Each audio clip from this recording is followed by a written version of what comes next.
What's going on, everybody? My name is Frank, and this is Cabinet Painting Bros. Do you want to paint over 300 plus kitchens a year? Well, I'm going to show you exactly how we do it. It's a simplified step-by-step guide on how we do all of our projects with brushing and rolling on site and spraying the doors in our facility. This is going to make you more cost effective for your clients, and it's going to help you land more projects. Stay tuned. I hope you enjoy. So step number one of the cabinet painting process, when I arrive at a customer's home, I leave all my tools in the truck. I come into the kitchen and I take multiple photos from different angles. This is to build my before and after portfolio to add to all my social media channels. When you're done the project, you're going to take the same photo from the same angle, upload it all to your Facebook, your Instagram, your TikTok, whatever social media channels you might have, and your website. It's going to showcase your work. Clients love seeing their photos on your social media pages, and they love to share it with their friends. So get in the habit of taking before and after photos. Also, another good idea, before and after walkthrough videos. They're huge for social media. We love making them. They work really well for us, and I want you to incorporate that in your process as well. So step number two of the cabinet painting process, once you've done your before photos, what I want you to do is get into the habit of doing a quick inspection with a work order sheet. Now, we have a work order sheet with our team, which really helps out streamline the whole process from start to finish. And what we're looking for is deficiencies that we didn't find when we did the initial quote. So even if you're doing an in-person quote, sometimes you're not going to find deficiencies in the kitchen until you actually get your hands on the doors. So what you want to do is open and close the doors, do a quick inspection, open the drawers, close them. Now what you want to do is write down all the deficiencies, everything that you find in the kitchen, and you want to review this with your client before you take the doors to the shop. What it's going to do is going to help your team review everything that needs to be addressed with the project. And it's also going to show your client that you actually care and you're taking the time to make notes and to show them what you found. Sometimes you're going to find some stuff that you may or may not be able to fix, and letting the client know beforehand so there's no surprises in the end is a good idea. It makes you a lot more professional in your process. It's going to help your team, and it's going to streamline everything for you as well. Now, this sheet is available at cabinetpaintingbros.com with our online marketing course, which is going to help you out. Now, if you get into the habit of using a work order form, I guarantee you it's going to help you out big time. Step number three of the cabinet painting process can be combined with step number two. It does go on the work order form. What you want to do is get an accurate count of your doors and drawer faces.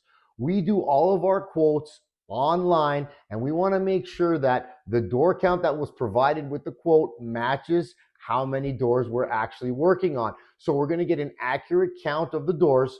It also helps out when you bring your doors to your facility and you bring them back, you want to double check your work order form and count them before you leave the shop. There's nothing worse than leaving a door behind. It's going to save you a ton of aggravation having to drive back. It does happen from time to time, but at least if you have a number count on your work order, everybody knows how many doors and drawers are with that kitchen, and it's going to help you stay organized. Step number four of the cabinet painting process. What I like to do is protect my clients' countertops. I use protective foam. It is packaging foam and it can be cut to size. What I like to do is tape the edges, and it creates a nice padded layer to work on. There's nothing worse than coming into a client's kitchen and putting your tools directly on their expensive counters. Clients don't like that. This shows that you're actually taking the time and you actually care to protect their investment. Now, I like to put drop sheets over this just in case you spill anything. It will soak through the foam. The foam just creates a nice padded layer to protect the countertops. It's an extra step to take, but it shows the clients you actually care, and it actually really works. So step number five, we're going to start taking apart the kitchen and we're going to remove the doors. And what I like to do, what I'd like you to do is get into the habit of adjusting the doors before you take them off. I'm going to show you why. They're easily adjustable from the hinges. Now, if the hinges are so far gone and they're too old, you might want to have them replaced, but these ones are in great shape. As you can see, the door's already adjusted. It's very simple. With a Phillips screwdriver, adjusting the doors up and down as you need them. Now, the reason we do this before is we don't want to adjust and fiddle with the doors when they're completely refinished. We bring them back for the install. We want to make our install date as streamlined as possible. So adjusting the doors now is going to ensure a streamlined and efficient install when you bring the doors back. So now it's time to dismantle the kitchen and remove your doors. What I like to do is actually start with the handle. We'll get it out of the way. 2 screws, very simple. And I want you to get into the habit of placing all your hardware in its own Ziploc bag, label it, and leave it at your client's home. It's always best not to transport their hardware or the screws that hold the door to the hinges. You want to leave them at the kitchen, organized and labeled in bags for when your installer arrives. It's all ready to go, and you can put the kitchen back together. So I'm going to put the handle in its own Ziploc bag.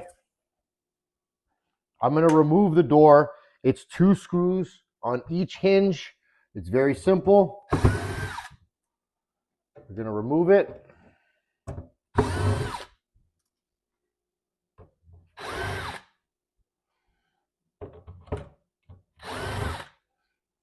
Again, the screws for the doors, I'm going to put in its own separate bag, and I'm going to label it doors. So only the screws for the doors are going to go in this bag. The drawers are going to have their own separate bag labeled drawers for the drawer screws. Now, this hinge seems a little bit tight even though the screws are off. So I always like to have a little pry bar handy. Helps you wiggle off the door from the hinge without damaging the hinge or the door. Very simple. Take it down, take your Sharpie, and number your door. We like to number from left to right. You can either do a U for upper or a T for tops. It'll separate the top doors and the bottom doors. So you label inside the hinge hole for the door. So that's labeled. And you want to leave your hinges on the box. Reason being, we've already adjusted the hinges. We don't want to bring back the kitchen and have this hinge on this side or vice versa.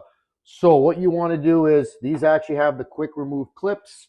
I leave them in the exact same spot where they're supposed to be. So when we return for the install, the same hinge goes on the same door. There's no readjustment. It's going to make your install way easier and way faster. Now that we've removed all the doors, we're on to the drawers. I'm going to show you how you take the drawer face off to bring back to your shop. Pretty simple. It's 4 screws. Now sometimes there'll be an adhesive holding it on as well, or staples. So you'll have to actually pry off. This one's coming off fairly easily. You get a little pry bar and pry it off if there is an adhesive or staples. And there's your drawer face.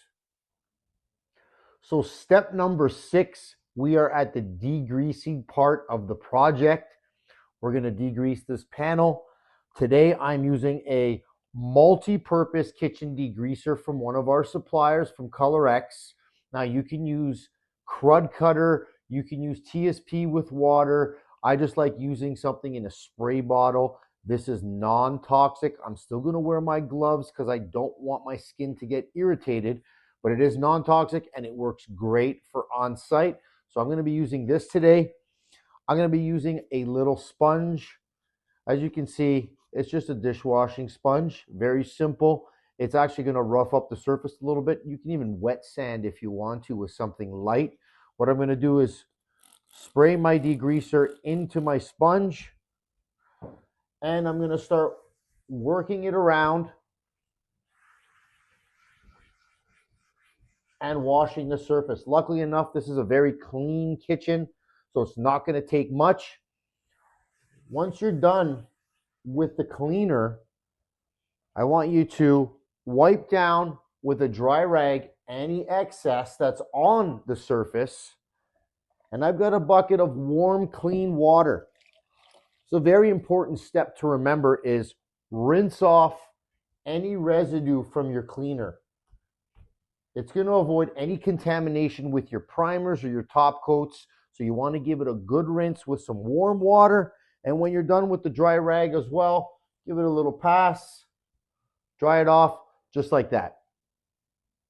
All right, so we're at step number 7, the sanding part. Now, a lot of the time, a lot of you are going to think the sanding is going to be the toughest part of it, which it sometimes can be. We're going to try and simplify it as best that we can. Now, whether you're using a sander like my Surf Prep, or if you're sanding by hand, we are trying to achieve the same thing. We like using the hand sanding a little bit more on the detail work to ensure that we're really getting into the crevices. Now, these are fine pads. These are super fine. Now, you're probably not going to need anything more coarse than this. It's pretty simple. You want to rough up the surface enough to promote adhesion for your primer. So you're going to give it a thorough scuff sand and create a fine white dust just like that. That's all you got to do, whether it's a previously painted kitchen like this one, or if it's a stained wood with a clear coat. You want to get that white, little fine white dust with, if you're using your Surf Prep, same type of deal. This is a fine pad that I'm using. It's a 1/2-inch fine pad. It's doing the exact same thing as my hand sanding, and that surface is ready to go.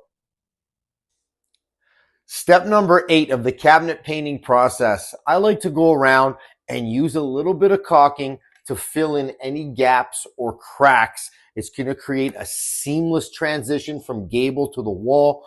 Also, if there's any panels that joint together, especially when you go from a dark kitchen to white, you want to fill in those gaps because it doesn't look good once it's painted, especially if the paint starts bridging in between. You want to at least fill in the gap. Now, today, lucky enough for me, the only caulking that this kitchen needs is on this little spot underneath the countertop. That's why I'm using the Alex Plus Quick Dry. I'm pushed for time, and I need it to dry really quick.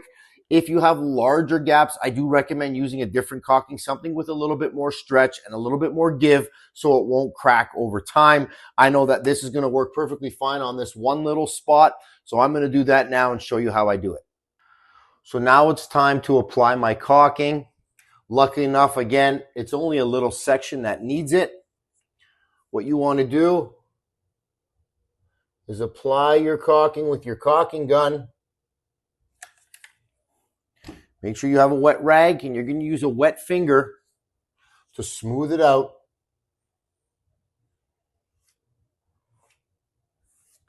Wipe off your excess if you need to, and that's how it's done. Step number 9 of the cabinet painting process, you're going to go around with your painter's tape, and you're going to tape off the whole perimeter. The last thing you want to do is get paint on the walls or on the floors. I like to use Blue Dolphin's washi tape. I find it's the best tape on the market that I've used thus far. So whatever tape that you prefer to use, you can use. This is just the one that we like. If you haven't tried this one, I recommend you try it out. I think it's really good.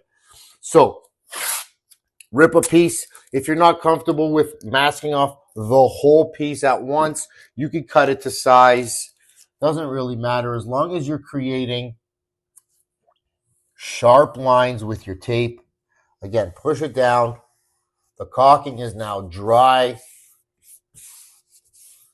You want to go around now, bottoms of the countertops, floors, where the gables meet the wall, tape off your perimeter, and you're ready to go. So all the taping of the perimeter is now done. As you can see, all the gables are taped.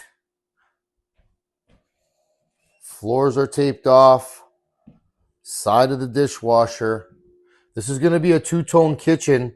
So the dark color I like to tape inside the boxes so we don't get any bleed over. It's a lot easier to wipe out the white, which is going to be on the uppers. So I like to tape off wherever I'm painting with a dark or a black. I like to tape off the insides of the boxes as well. The side of the microwave.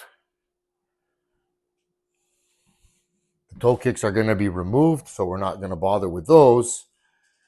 And behind the fridge, everything's taped off. And we're ready for primer. Step number 10 of the cabinet painting process, it's prime time. So what I have in front of me is a few different primers that we use. I'm going to explain them and explain why I have them here.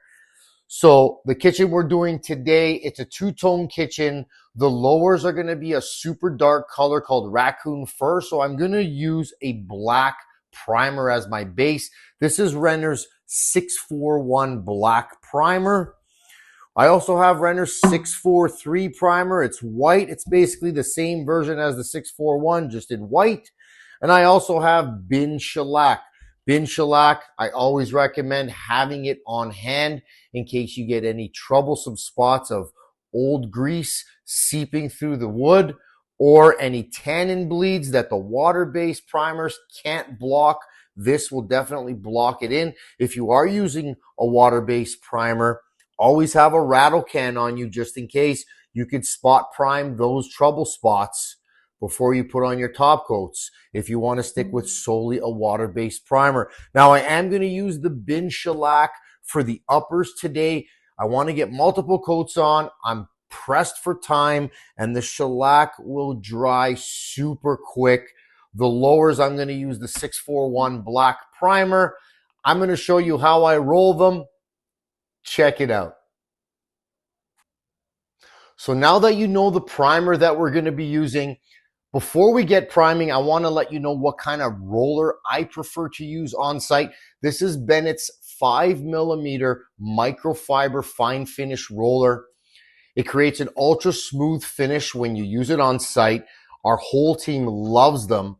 Other options you could use are flock foam rollers, mohair, or velour rollers. They're all really good. I just prefer the microfiber ones. They hold a little bit more paint, and I'm used to using them. It's the way to go for our team. Also, a small 1-inch brush. I always have it on me. There's certain areas a roller cannot reach where the 1-inch brush is going to get into the small details, and then I can roll the face of the gables with my roller. So we're going to get on to priming now. Stay tuned. So now it's time to prime. I've got my roller loaded up. I'm anticipating it's only going to take one dip of my bucket to cover one coat on this side gable. I'm going to show you how I'm going to spread out the paint and then back roll it. It's going to get one coat right now. Normally, if we're going from a color to white, we're going to do at least 2 coats of primer. So it's going to get 2 coats of primer today. Keep that in mind. So here's my dip on my bucket. I'm going to spread it out now. Make sure you put enough primer on that you can spread it out across the whole gable. Don't forget to do the face because it will bleed over. There's the face. And now you want to back roll. I just hit the valance there, not to worry because I will go over the valance right when I'm done this gable. There's one even coat, and that was only one dip. Now, because it's shellac, you don't want to play with it too much. Put it on nice and even and let it dry to avoid getting any orange peel. So now that I've showed you the white shellac primer, I'm going to show you Renner's black 641 primer rolled on this panel. I'm going to give it a really good dip, load up my roller. As you can see, it's loaded up. You want to work the side first. Work across the bottom, spread out your paint, and work in sections. Again, just like the shellac, you want to back roll this a couple of times. It does have a little bit more working time than the shellac, and it does roll super smooth. Those of you out there that think you can't roll the Renner primers, you certainly can. We do it on a regular basis. There's your base right there for a dark color. I'm anticipating 1 coat of primer, 2 coats of finish on the dark. We've already got amazing coverage on this one. This is Renner's 641 primer with a 5mm roller, and that's how it's done. Step number 11 of the cabinet painting process. It's the very next day. We let the primer dry overnight. That's what I normally like to do before applying my top coats. Now, before applying the top coats, we're going to give everything a nice smooth sand. I prefer to use super fine sanding blocks and pads by hand. You can also use a surf prep or a Festool, whatever you decide you like to use. This is already a smooth surface. It needs a really light sand. I'm going to show you exactly how I do it. So with the block on the flat surfaces,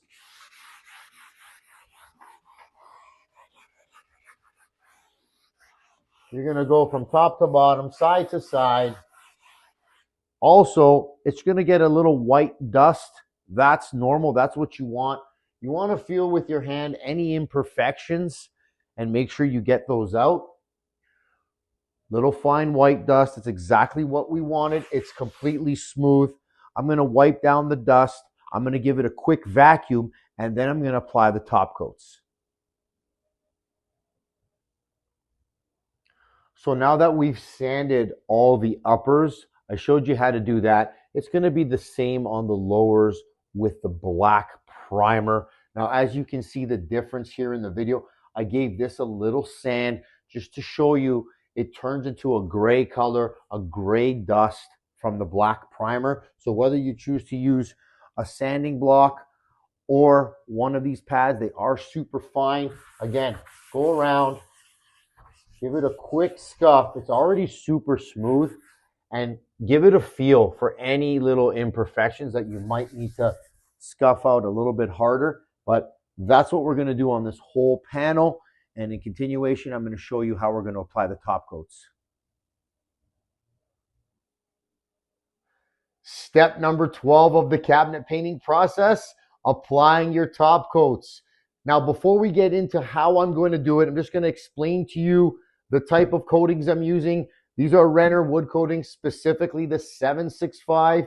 And yes, the 765 can be applied with a roller. One thing to keep in mind, the whites don't cover too well, so you need a really good base before you apply your white. The darks cover really well, especially on top of the black primer. This is going to be a two-tone kitchen. We're going Chantilly lace up top. We're going with a gray on the bottom, a dark gray on top of the black primer.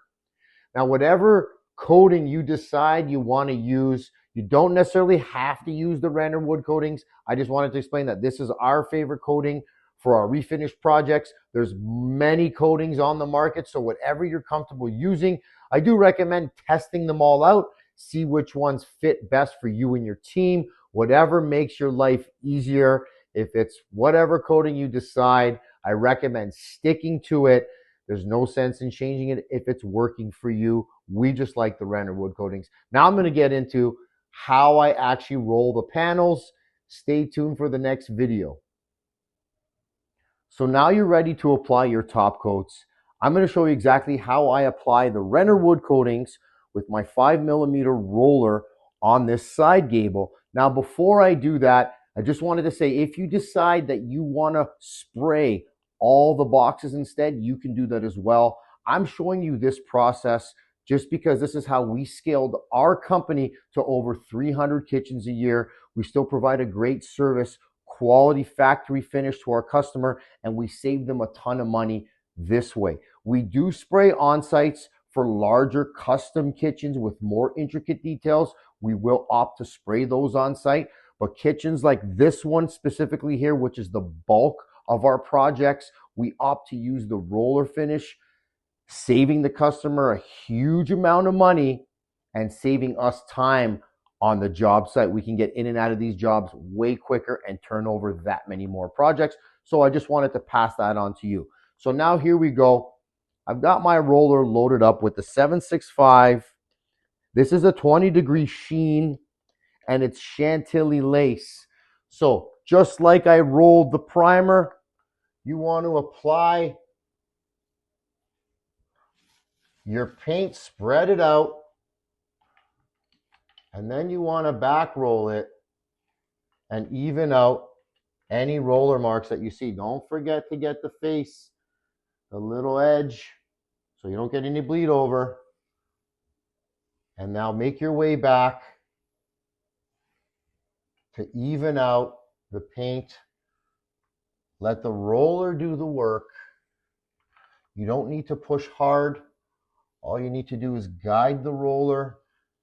You are not in a rush. You can get this done really quickly by taking your time.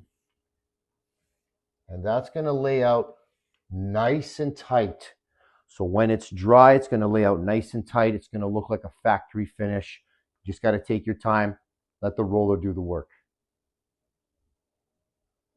So now that we're ready to paint the lowers, I wanted to make this quick video just to show you exactly how I'm going to roll this large panel. To avoid any lap marks, you want to keep a nice consistent wet edge and keep dipping your roller, moving along the panel. You don't want to stop, take a break halfway through. You're going to get a lot of stop and start marks on the panel, which doesn't look the greatest. So what you want to do, always have your wet rag with you. See, you have a drop sheet underneath at all times. Load up your roller. I've got the Renner 765. This is gray from Benjamin Moore. It is a 20-degree sheen. I'm going to show you how it rolls on top of the black primer. Again, just like the primer, you want to get your paint on there, go around the edges, apply your paint, and then back roll it. Let the roller do the work. So again, this is your first coat. Most likely you'll be doing at least 2 finish coats with this. But we are applying a very, very light coat. And it'll dry super quick. The 765 lays out surprisingly smooth with a roller. When you know how to apply it, again, let the roller do the work. Don't push too hard on the roller. You want to get your edges first. Spread out your paint. Doesn't have to look pretty on the first pass. It's the back roll pass now that you want to even it all out. Again, let the roller do the work. You'll actually get the work done faster if you take your time. The more you rush, the more mistakes you're going to make. And it's just going to look sloppy. So take your time. You'll actually get the job done a lot faster, surprisingly, than rushing the process. Again, always keep a wet edge. You want to get your paint on your panel. Okay, and you want to work it back in and give it a good back roll. We're getting really great coverage for the first coat.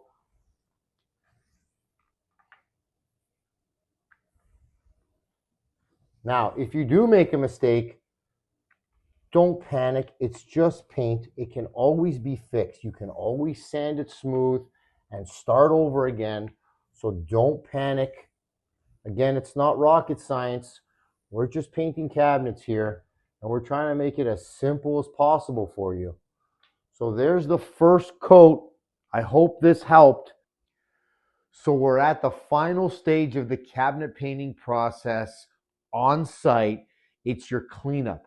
As you can see, everything is finished. We did 2 finish coats on the lowers. We did 2 finish coats on the uppers. Everything looks great. I'm going to go around, peel off all my tape, go around, do any little touch-ups I may need, wipe down the counters, wipe down the floors. It's always a good idea to leave the kitchen as clean or even cleaner than you found it. Homeowners love that. So again, I'm going to do a walkthrough video of the kitchen when we're done the doors to show you the complete before and after transformation of this one. Stay tuned. More videos coming your way in the shop working on the doors. So now that your work is done in your client's home, it's time to work on their doors. Welcome to the shop. We're going to start degreasing. I'm going to show you exactly how we do it and what we use to degrease these doors. Starting off with a really good quality degreaser. This is an all-purpose kitchen degreaser from ColorX, a local supplier that we love to use. You can also use Crud Cutter or TSP. There's many different degreasers on the market. Whatever degreaser you're using, always remember to wash the residue off the doors. What you're going to also need to degrease doors, you're going to need a sponge with a Scotch-Brite type scrubbing pad. We like to wet sand our doors. I'll show you how we're going to do that. Brushes to get into the profiles. Automotive or a dental pick to scrape out any grease or anything that's stuck in the profiles as well. I have multiple different brushes here. Also a putty knife. Scrape off any old stickies or whatnot, whatever you need. Always have one handy, and always have a bag of painter's rags next to you. So what we're going to do is spray the door, spray your sponge, and work your way around the edges first, the frame, the inner profile, and then work your way across the main panel. Now, we love to wet sand our doors, so the same deal, just like with the sponge.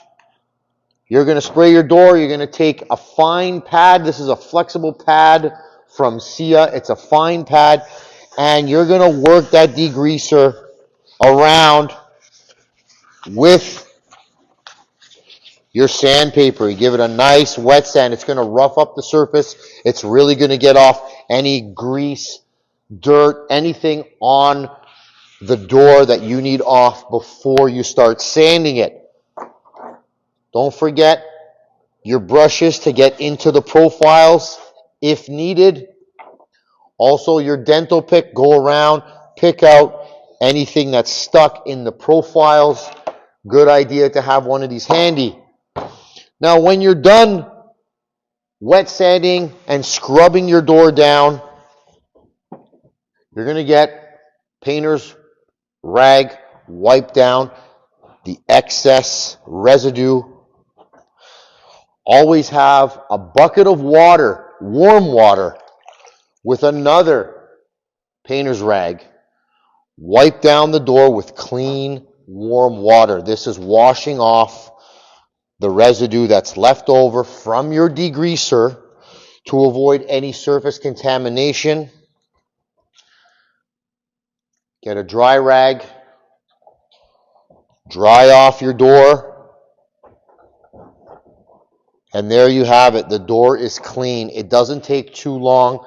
If they're really greasy, you might have to put a little bit more elbow grease into them, but that's how you prepare the door, getting them ready off to the sandbox.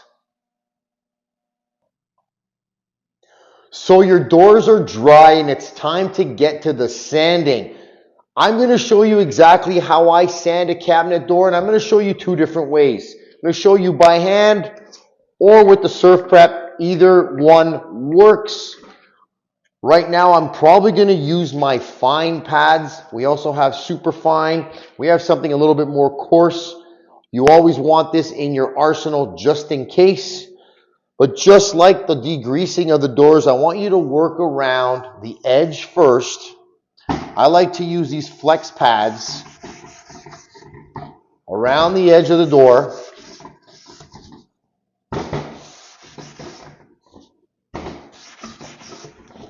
Now, you can use your block sander for all the flats. You want to work across the whole frame, evenly sanding the door. Make sure there's no imperfections. Run your hand along. See how smooth the door is. And look for anything that may be missed on the degreasing side. If there's a sticky spot, you want to scuff that out really well. Now take your flex pad again with your finger and work the sandpaper on the profile, the inner profile of the door. Then take your block. You don't have to go too hard. It's just creating a thin white little dust. And that door is sanded. Now, you're going to compress air, blow off your dust, obviously, before you take this and get it ready for spray. Now, if you have a palm sander, this is a surf prep. Very simple. It's basic. I've got a fine 1/2-inch pad on it. You're going to do the same thing. You're going to work around the edges of the door. Now, the good thing with the surf prep and these flex pads is this pad will conform to the door. It'll curve around all your profiles. You can get in the inner profile with your surf prep. Work your way across the main panel. I like to give it a quick crosshatch sand. So sand one way, sand the other. And that door is done. It doesn't take long. Compress air, any dust off that door, and it's ready for the spray booth. So now that your doors are fully prepped and sanded, they're ready for the spray booth. Now I'm going to show you how we spray over 300 kitchens a year out of this shop. We spray them all the same way. They're all done vertically, and we do both sides at the same time.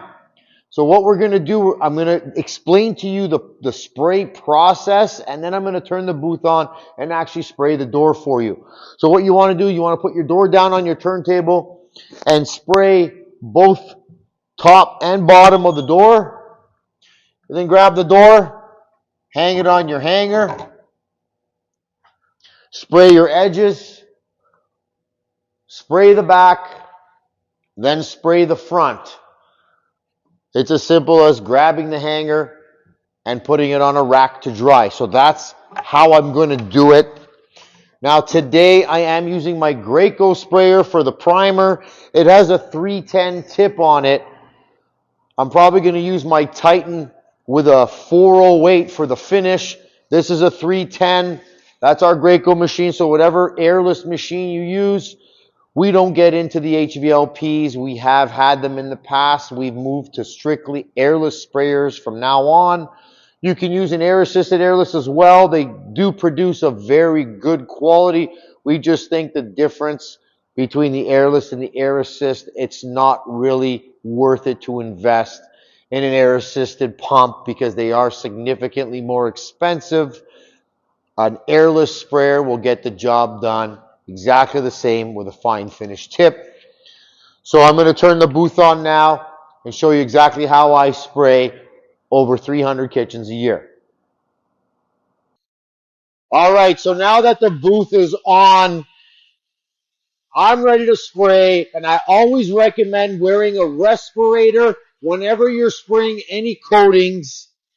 For the sake of the video, I'm not going to wear mine. I'm going to get into spraying. I'm going to talk as I'm spraying. So here it goes. What you want to do is come off the edge, start off the edge, and finish off the edge. Reason being, when you let go of your trigger, you don't want any spits hitting your door.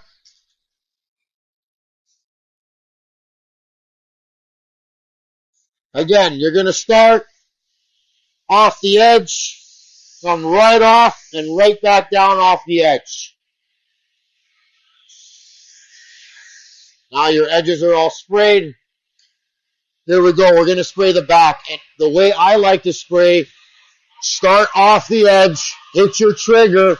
When you pass over, you want to come completely off the edge. Don't stop right here and then head back the other way, because you're going to get a ton of buildup on the edge of the door and you're going to create a big sag. Nobody wants that in their finish. It's a bit of a pain to sand out afterwards. So start off the edge, come off the edge, and you're going to see a lot of other people online when they're spraying using this, they're flicking their wrist. I want you to avoid that. I want you to mimic kind of those robot automatic sprayers, those robotic arms that just go back and forth with no flick of the wrist. You're going to get a much more consistent finish. Once you get better at spraying, then you can start flicking your wrist however you want. But here we go. Off the edge. Robotic arm. Back and forth.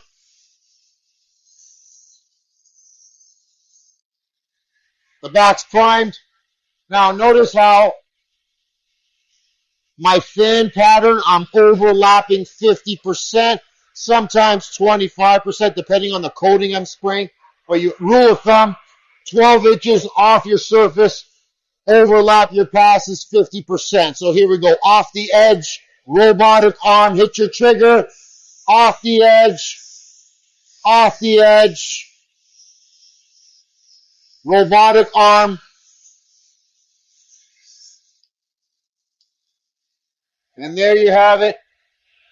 It's that simple. Your door's sprayed. It's primed. We're going to put it on the rack. I'm going to grab another one and spray another one.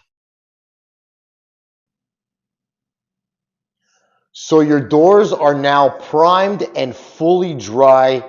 We're back in the sandbox to sand the doors. What I want you to do is sand your primer completely smooth before applying your top coats. Now, just like you sanded them before priming, we're going to do the same steps, but we're going to use the ultra fine pads. I like to sand my primer by hand. You can use a palm sander if you want. Just know that palm sanders, if you go a little bit too hard around the edges, you're going to burn through your primer and you're going to have to respray them.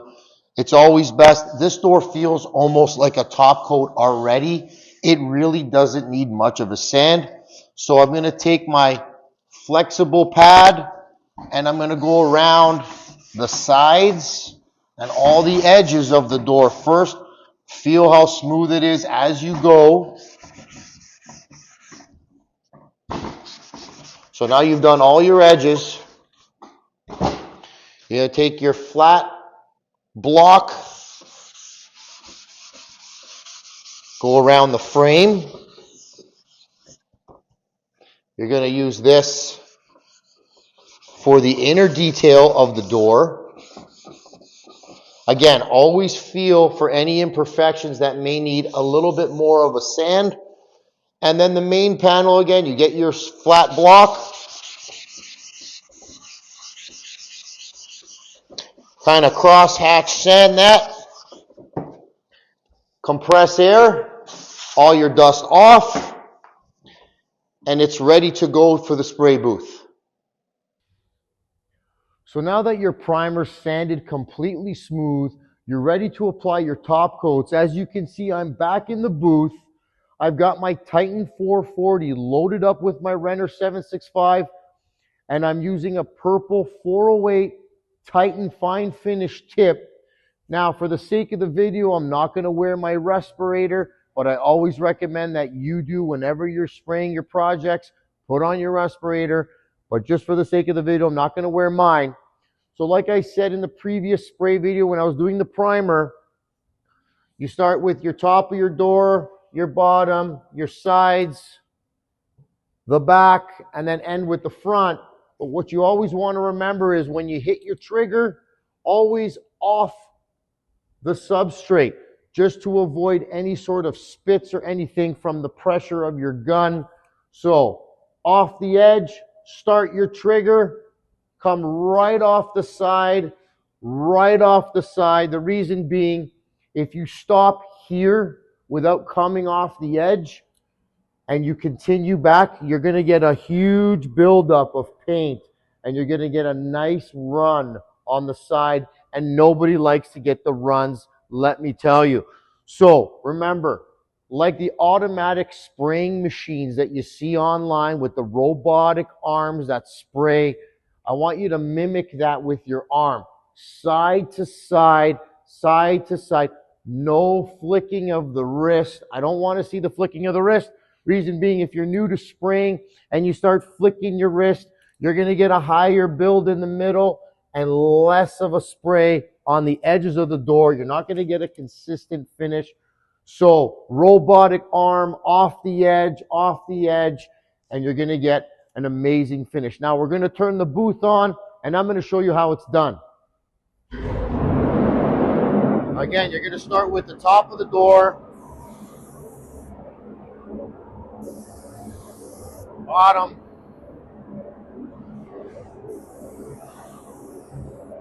now using the 408 tip, you're going to see it has a larger fan pattern, larger than a 208 or a 308. There you go, off the edge, robotic arm. Now we like to spray both sides at the same time. This is how we pump out over 300 kitchens a year out of this shop. Now you're ready for your front. Again, off the edge. Watch how I pass over. 50% pass. Go over. Off the edge. Robotic arm. Absolutely no flick of the wrist. There you have it. Factory finish results every time. So there you have it. Your work is done. The kitchen's installed. And your customer is super happy with the factory finish results that you provided for a fraction of the cost of them replacing their kitchen. Again, if you'd like this video series and you want to learn more, you want to elevate your business, visit cabinetpaintingbros.com for our full blueprint of how we took our business to over 300 kitchens a year. This is what we do day in and day out, and if it's something you're interested in doing with your business, I suggest you visit our website, cabinetpaintingbros.com. I'd love to hear from you. I'd love to help you out on your journey of cabinet refinishing. Thanks again. This is Cabinet Painting Bros.